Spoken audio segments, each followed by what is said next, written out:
Quiero entregar un saludo muy especial a los amigos y los familiares que hoy nos escuchan en sus casas, pero también un abrazo fraternal para mis hermanas y mis hermanos en Cristo, los que nos congregamos en el nombre del Señor Jesucristo. Y les invito a que me acompañen en esta corta oración. Padre nuestro, gracias te damos, Señor, por este tiempo hermoso que tú nos acabas de entregar. Gracias porque el Espíritu Santo ha guiado a varones que por medio de las Escrituras nos han llevado a contemplar la obra que tu Hijo, nuestro Señor Jesucristo, hizo en la cruz. Te damos gracias por este tiempo especial, Señor, en que pudimos partir el pan en nuestras casas y beber de la copa, que es la sangre de nuestro Señor Jesucristo. Hoy te pedimos, Señor, que nos des este tiempo de refrigerio, que tu Espíritu Santo continúe guiando este tiempo, Señor. Que podamos abrir las Escrituras y que seamos iluminados para entender una parte de tu voluntad para nosotros, tu iglesia. Te damos gracias y dejamos este tiempo en el nombre del Señor Jesucristo. Amén. Quiero invitarles a la primera carta del apóstol Pedro, en el capítulo 1, versículo 6. El versículo 6 dice: en lo cual vosotros os alegráis, aunque ahora, por un poco de tiempo, si es necesario, tengáis que ser afligidos en diversas pruebas.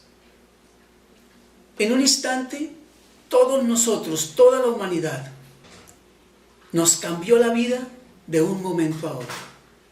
En mi caso, desde hace aproximadamente 2 meses, estábamos con mi esposa, con mis hijos, con casi toda mi familia, con muchos amigos del mundo, pero también con muchos hermanos en Cristo, celebrando el matrimonio de nuestro hijo mayor. Hoy estamos sumidos en esta pandemia, un tiempo en que el mundo se encuentra totalmente desorientado. El mundo ha entrado en un desánimo, en un tiempo de angustia, en un tiempo de zozobra. Incluso muchos de ellos han considerado el suicidio. Pero para nosotros, la iglesia del Señor, es un tiempo de certeza. Es un tiempo en que podemos ir a las Escrituras y ver que esto ya estaba establecido por nuestro Señor. Quiero invitarles a la segunda carta a los Corintios, para que veamos esto, esta certeza que nosotros tenemos. Y es el apóstol Pablo hablándole a la iglesia de Corinto. Capítulo 4, versículo 8 al 10.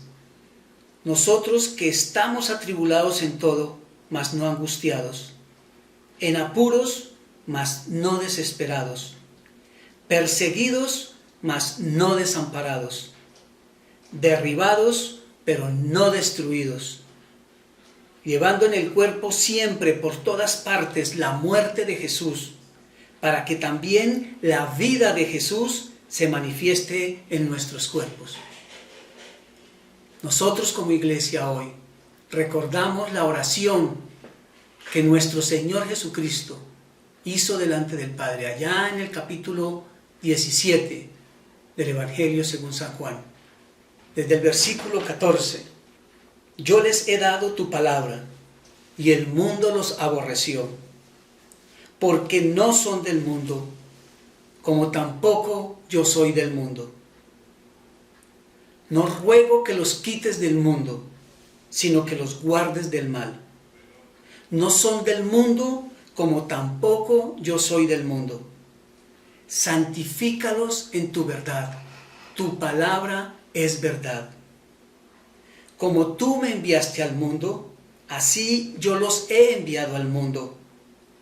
Y por ellos yo me santifico a mí mismo, para que también ellos sean santificados en la verdad. Solamente el Espíritu Santo, por medio de las Sagradas Escrituras, nos puede hacer entender poco a poco qué quiere Dios para nosotros hoy. Yo quiero volverles a invitar a la primera carta de Pedro, capítulo 1, versículo 6, que podamos ver qué quiere Dios con esto que está sucediendo. El versículo 6 comienza con un reconocimiento, en lo cual vosotros os alegráis. Otra versión dice que nosotros nos alegramos grandemente. Pero, ¿por qué podemos alegrarnos grandemente? Ahí es cuando vemos que tenemos la necesidad de ver el contexto, los versículos que anteceden a este. Este primer capítulo de la carta del apóstol Pedro habla de nuestra salvación, habla de las grandes bendiciones que Dios tiene para nosotros, los que hemos sido comprados con la sangre preciosa de nuestro Señor Jesucristo. Versículo 2. Elegidos por el anticipado conocimiento de Dios Padre, en santificación o transformación que el Espíritu Santo hace de cada uno de nosotros. Dice, para obedecer y ser rociados con la sangre de Jesucristo. Mire que no dice para conocer, es para obedecer. La triunidad de Dios en un solo versículo, hablando de nuestra salvación, el Padre, el Espíritu Santo y el Hijo, salvando un pueblo.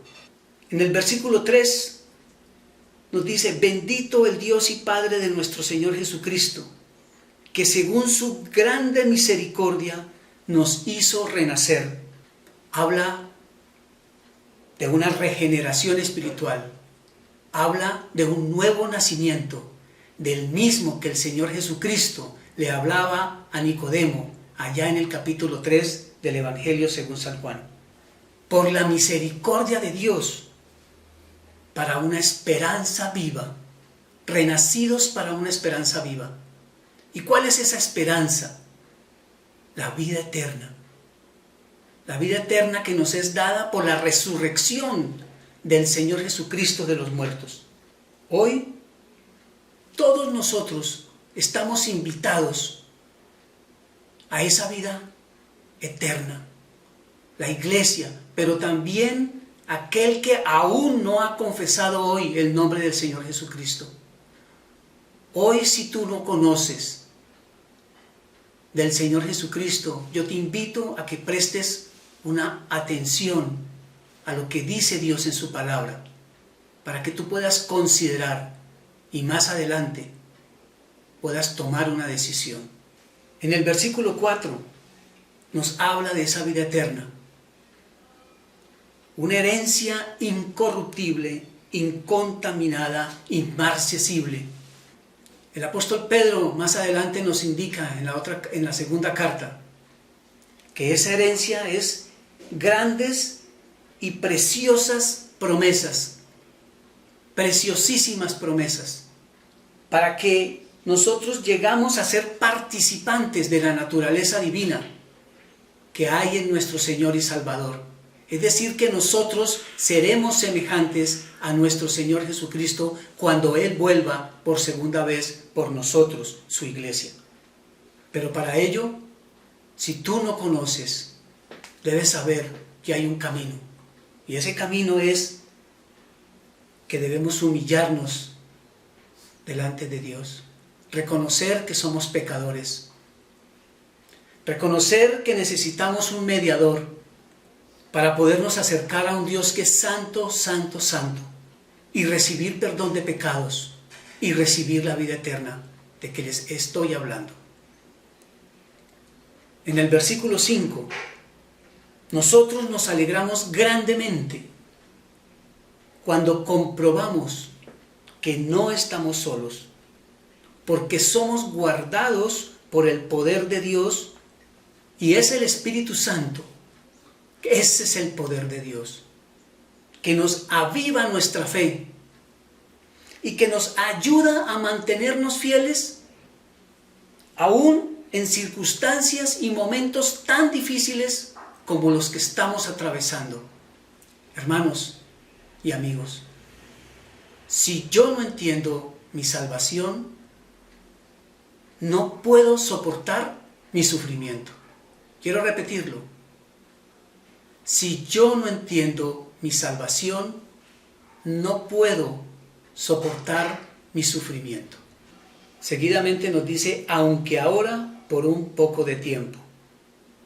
Por un poco de tiempo, toda la humanidad, incluida la iglesia, está sometida por un microorganismo, un ser que es más pequeño que una célula, pero que transmite la muerte. Y luego al renglón seguido, entre dos comas, como un paréntesis, nos dice si es necesario. Y nos tenemos que preguntar si es necesario.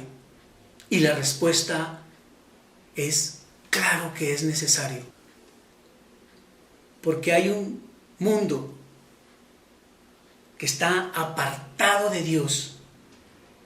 Un mundo que está viviendo en forma desenfrenada. El apóstol Santiago, en el capítulo 5 de su epístola, versículo 5, describe lo que es el mundo. Y le dice, habéis vivido en deleites sobre la tierra y sido disolutos. Con una sola palabra, el Espíritu Santo muestra lo que es el mundo. La palabra disoluto significa que el mundo es libertino, que el mundo es vicioso, que el mundo es licencioso. El mundo se ha dado la licencia de ir en contra de la soberanía de Dios, como si lo pudiesen hacer. El mundo ha estado inmerso en la lujuria. El mundo se ha corrompido. Bien lo dicen las Sagradas Escrituras. Quiero invitarlos a la segunda carta que el apóstol Pedro le envía a su discípulo Timoteo. Capítulo 3, segunda de Timoteo, capítulo 3, versículo 1. También debes saber esto, que en los postreros días vendrán tiempos peligrosos, porque habrá hombres amadores de sí mismos, avaros, vanagloriosos, soberbios, blasfemos, desobedientes a los padres, ingratos, impíos, sin afecto natural, implacables, calumniadores, intemperantes, crueles, aborrecedores de lo bueno, traidores, impetuosos, infatuados, amadores de los deleites más que de Dios. Esta es una perfecta descripción del mundo que hoy nos rodea, y claro que también es necesario para nosotros, la iglesia. Y quiero que me escuchen que no estoy hablando de nosotros, los congregados al nombre del Señor Jesucristo. Cuando hablo de la iglesia en general, en donde quiera que esté, en cualquier parte del mundo.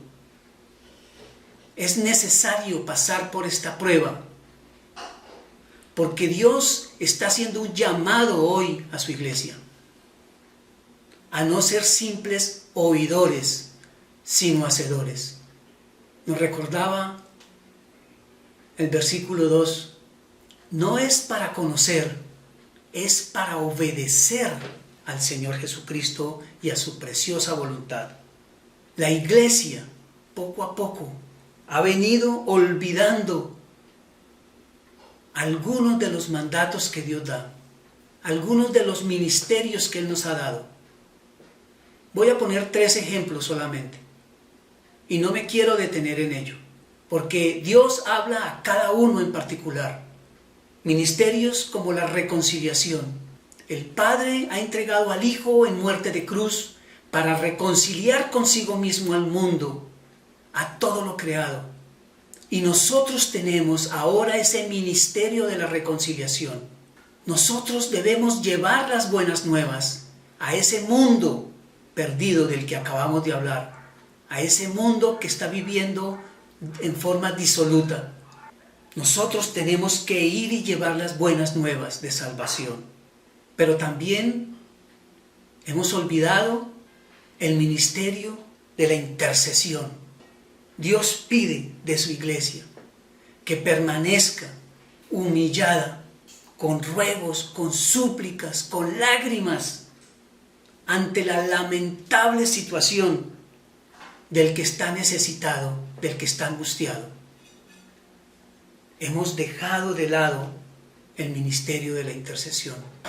Son muy pocas las iglesias, entre ellas nosotros, que todavía tenemos un culto de oración, que todavía tenemos una intercesión permanente unos por otros, por nuestras autoridades, por nuestras necesidades, por nuestro pueblo.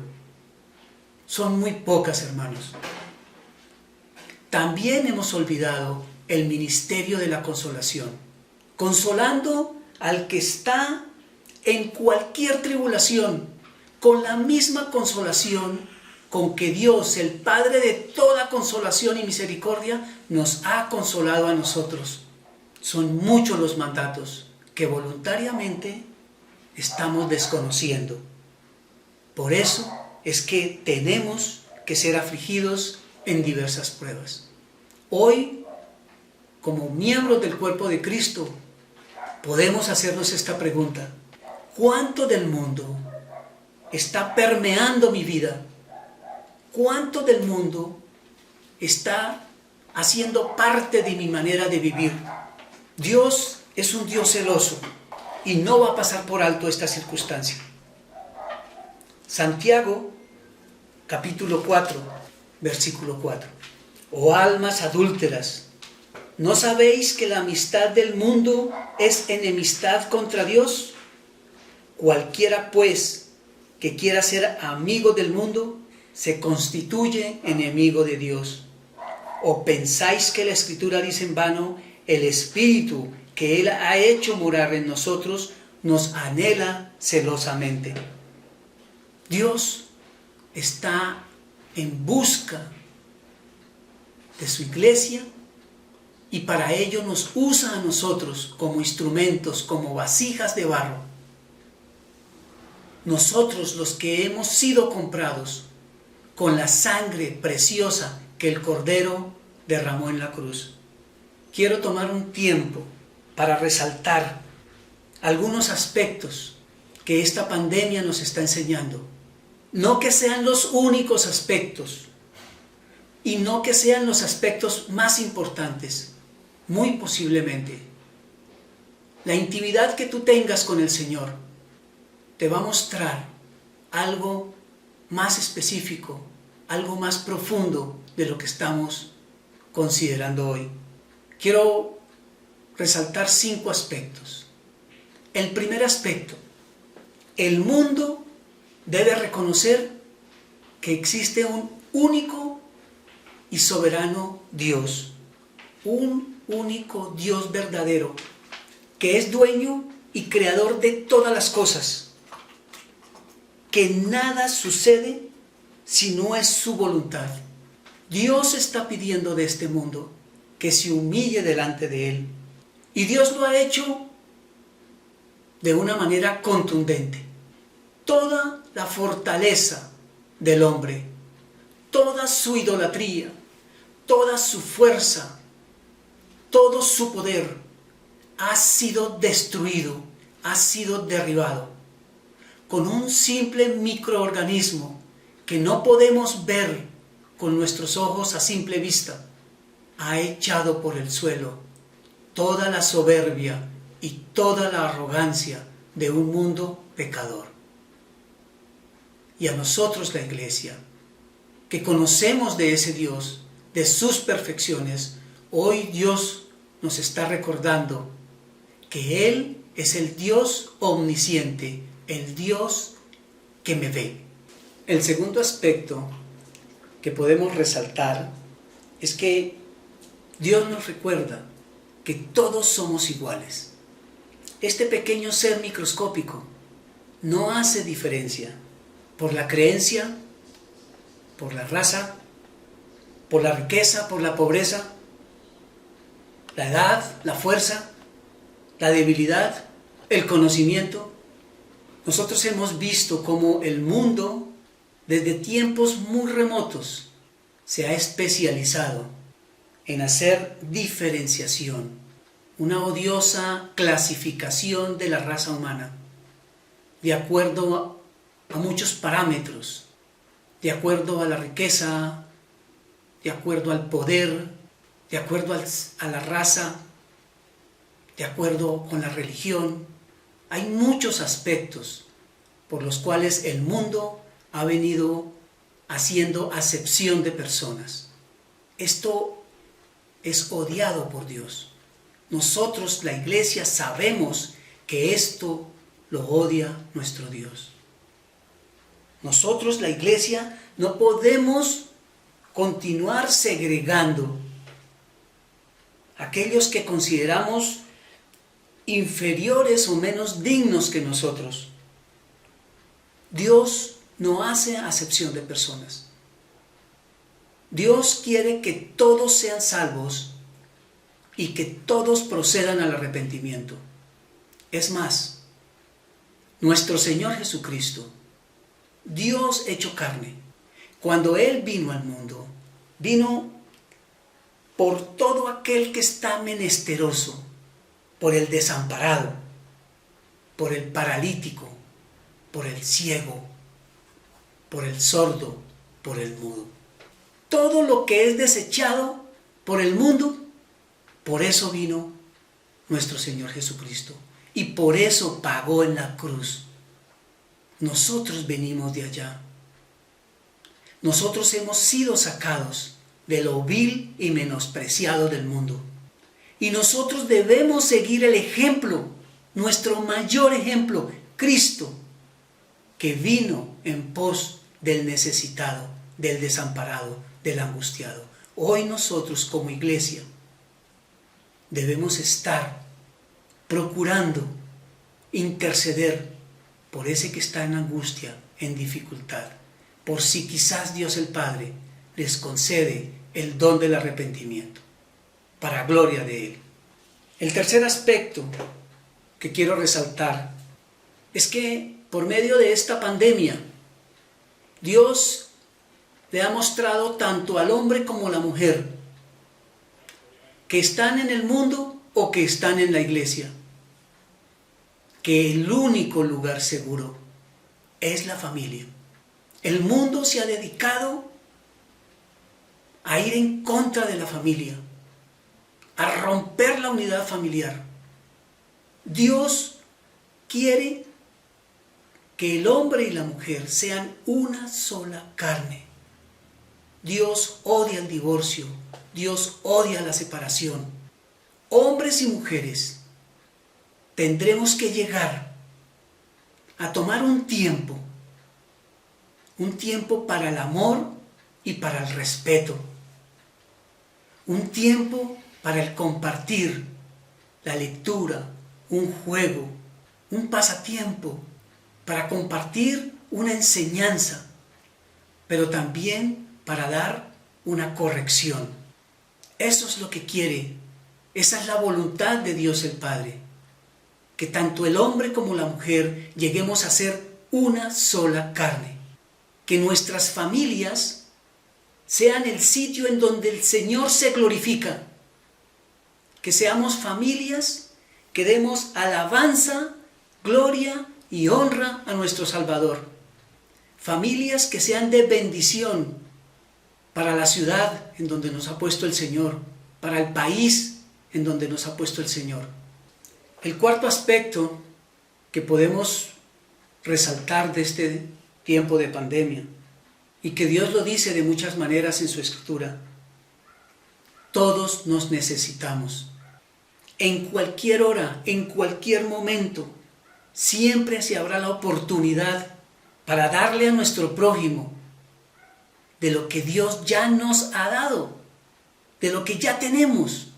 Claro, muy probablemente en este tiempo de dificultad económica, tú y yo tengamos que en un momento dado dar una respuesta como la que dio el apóstol Pedro allá en Hechos capítulo 3, versículo 6. Míranos, no tengo plata ni oro, pero de lo que tengo te doy. Posiblemente tengamos que decir lo mismo. No tenemos un mercado, pero sí puedo compartirte del Evangelio de salvación. Pero sí puedo llevarte al que suple toda necesidad. Pero sí puedo darte al que da completa paz en medio de la tormenta. Hoy nosotros como iglesia debemos entender que el mundo no necesita un simple mercado. Si lo hay, alabado sea el Señor, porque hay para compartir. Pero lo que necesita el mundo es a Cristo, el Redentor, el que sustenta todas las cosas con la palabra de su poder. Y por último, hoy, por medio de esta pandemia, Dios le recuerda tanto al hombre como a la mujer, igual estén en el mundo o estén en la iglesia, que Él tiene un propósito para con el hombre y con la mujer, y que ese propósito está claramente definido. Quiero invitarlos al libro de Génesis. En el capítulo 1, vamos al comienzo de todo, y vamos a mirar cuál es el propósito que Dios tiene para con el hombre y la mujer. Quiero leerles desde el versículo 27. Y creó Dios al hombre a su imagen, a imagen de Dios lo creó, varón y hembra los creó. Y los bendijo Dios y les dijo: fructificad y multiplicaos, llenad la tierra y sojuzgadla, y señoread en los peces del mar, en las aves de los cielos y en todas las bestias que se mueven sobre la tierra. Es clara la palabra. Dios nos ha puesto como mayordomos a hombres y a mujeres indistintamente. No nos ha puesto como dueños. Nosotros tenemos que dar cuenta de nuestra mayordomía delante de un Dios que es santo, santo, santo. Un Dios que todo lo ve. Un Dios que no va a pasar por alto nuestra arrogancia y nuestra prepotencia. El mundo ha venido siendo depredado por la raza humana. Nadie más ha hecho depredación, únicamente el hombre, que ha invadido toda la tierra de una manera desaforada. En lujuria hemos devorado la tierra.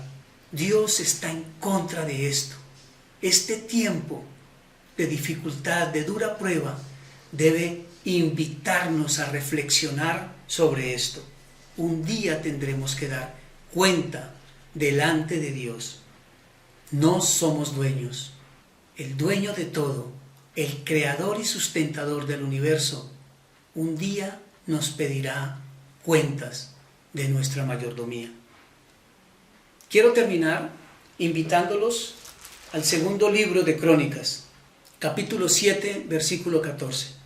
Y vamos a leer desde el versículo 13 y el versículo 14. En estos dos versículos, Dios está haciendo una advertencia al pueblo de Israel. Pero estos dos versículos hoy cobran una relevancia mayor en nosotros, la iglesia que el Señor compró con su sangre. Porque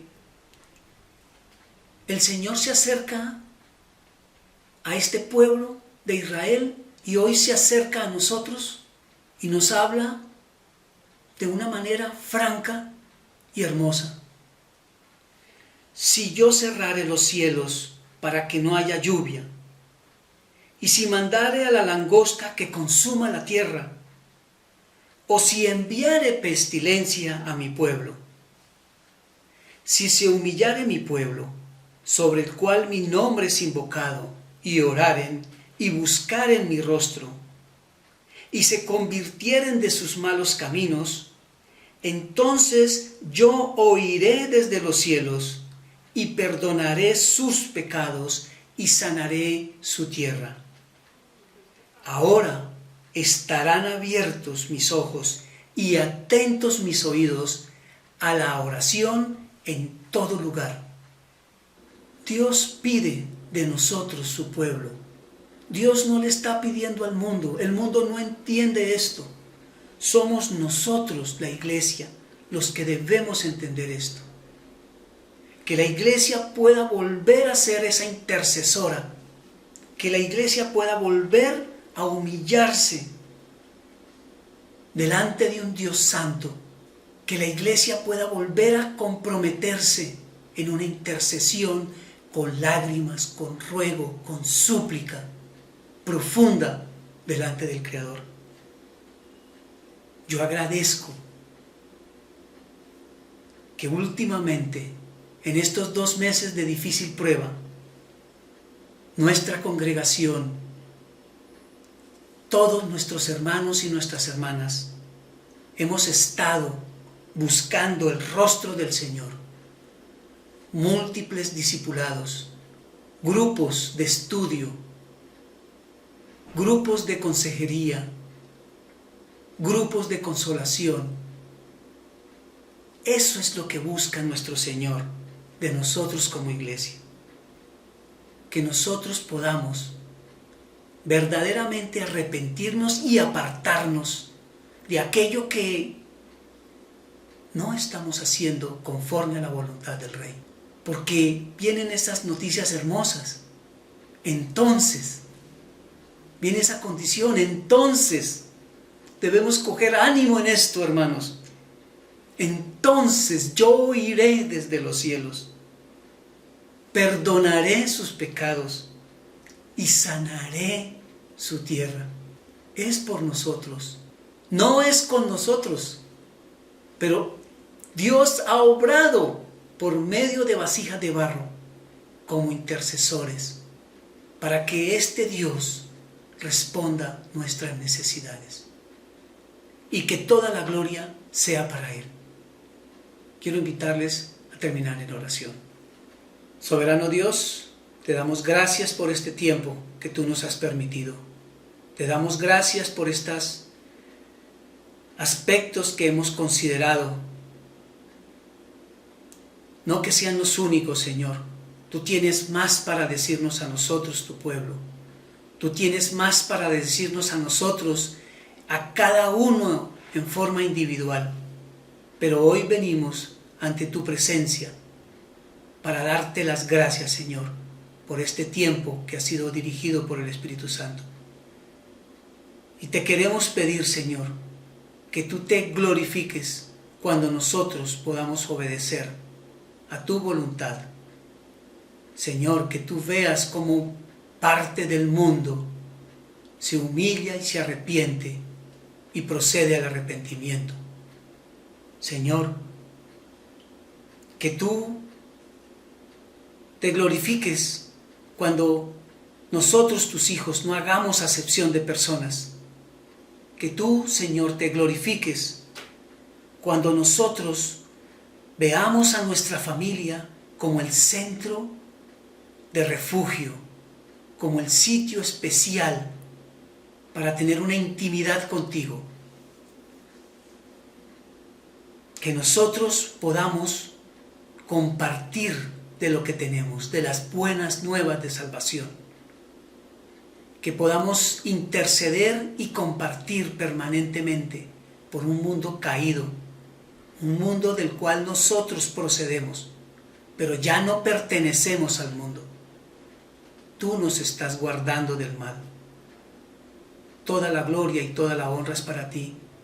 Dejamos este momento en el nombre del Señor Jesucristo, a quien pertenecen el imperio, la honra, el poder, la alabanza y la magnificencia, eternamente y para siempre. Amén.